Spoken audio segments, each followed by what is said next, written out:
রমজান মাসে রোজা রাখা শুধু ধর্মীয় দিক দিয়ে নয়, এটি স্বাস্থ্যের জন্য উপকারী। এটি চিকিৎসা বিজ্ঞানেও প্রমাণিত। যেহেতু রমজান মাস প্রায় 1 বছর পর আসে, সেহেতু রমজানে আমাদের খাবারের রুটিনের অনেকটা পরিবর্তন আসে। আমরা খাবার গ্রহণ করে থাকি সেহরি, ইফতার ও ডিনারে। এই 3টি সময়ের মধ্যে আমাদের শরীরে ক্যালোরি, ভিটামিন, প্রোটিন ও মিনারেলের চাহিদা পূরণ করতে হয়। বাংলাদেশে এইবার পবিত্র মাহে রমজান মাসটি শুরু হচ্ছে প্রচণ্ড গরমে, আর গরমে আমাদের শরীরে প্রচণ্ড তরলের চাহিদা থাকে। তাই সুস্থভাবে রমজান মাসে রোজা রাখতে হলে প্রথমে শরীরের তরলের চাহিদা পূরণ করে নিতে হবে। দীর্ঘ 16 ঘন্টা পানি ও অন্যান্য তরল খাবার থেকে বিরত থাকার পর শরীরে তরলের চাহিদা হয়। রমজানে রোজা রেখেও আমাদের দৈনন্দিন কাজ করতে হয়, সেজন্য শরীরকে প্রাণবন্ত ও সতেজ রাখতে সব রকমের পুষ্টি উপাদান খেতে হবে। এই প্রচণ্ড গরমে তরলের বিষয়টি প্রাধান্য দেওয়ার জন্য যা যা করণীয়: পানি সর্বোত্তম তরল। সুস্থ থাকতে পানির বিকল্প নেই। তাই ইফতার থেকে সেহরি পর্যন্ত প্রায় 2 থেকে 3 লিটার পানি পান করতে হবে। পানি আমাদের শরীর, ত্বক সতেজ রাখে এবং খাদ্য হজমে ও বিপাকীয় কাজে সাহায্য করে। পানি রোগ প্রতিরোধ ক্ষমতা সচল রাখে। শারীরিক অসুস্থতার জন্য যদি পানি খাওয়ার বিধিনিষেধ বা নিয়ম থাকে, তাহলে ডাক্তারের পরামর্শ নিতে হবে। দুধ।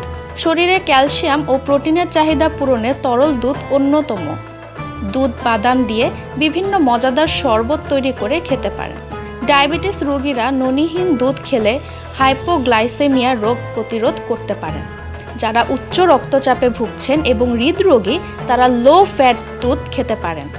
যেসব শিশু রোজা রাখে তাদের অবশ্যই দৈনিক 250 থেকে 350 ml দুধ বা দুধের তৈরি খাবার খেতে হবে।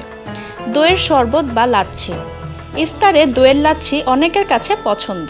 মিষ্টি লাচ্ছি শরীরে তাৎক্ষণিক শক্তি দেয়, আর নোনতা লাচ্ছি শরীরে ইলেকট্রোলাইটের ভারসাম্য রক্ষা করে। লেবুর শরবত থেকে পটাশিয়াম পাওয়া যায়, যেটি রক্তে ইলেকট্রোলাইটের সমতা বজায় রাখে। তোকমার শরবত। যাদের অ্যাসিডিটি ও কোষ্ঠকাঠিন্যের সমস্যা রয়েছে, তাদের জন্য এটি খুবই উপকারী। ওজন নিয়ন্ত্রণেও তোকমার শরবত অনেক কাজে আসে। ডায়াবেটিক রোগীদের জন্য এটি অত্যন্ত ভালো একটি শরবত। ইসবগুলের শরবত। হার্টের রোগী, ডায়াবেটিসে আক্রান্ত রোগী এবং যারা কোষ্ঠকাঠিন্যে আক্রান্ত, তাদের জন্য উত্তম একটি শরবত। ইসবগুলের শরবতের সঙ্গে সামান্য রুয়াবজা মিলিয়ে নেওয়া যেতে পারে। ডাবের পানি থেকে পর্যাপ্ত পরিমাণ খনিজ লবণ পাওয়া যায়। ফলের রস।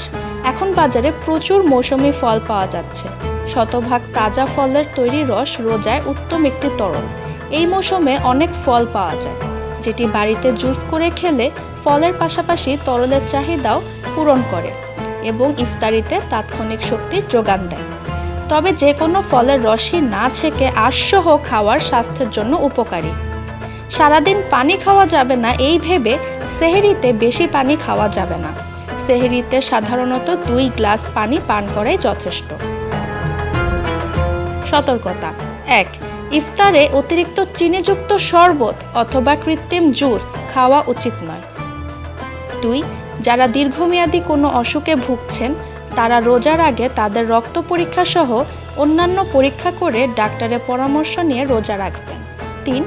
যারা দীর্ঘদিন ধরে হৃদরোগ, ডায়াবেটিস, কিডনি রোগ, হজম সমস্যা ইত্যাদি ভুগছেন, তারা একজন পুষ্টিবিদ অথবা ডায়েটিশিয়ানের পরামর্শ নিয়ে সেহরি, ইফতার ও রাতের খাবার পরিকল্পনা করবেন।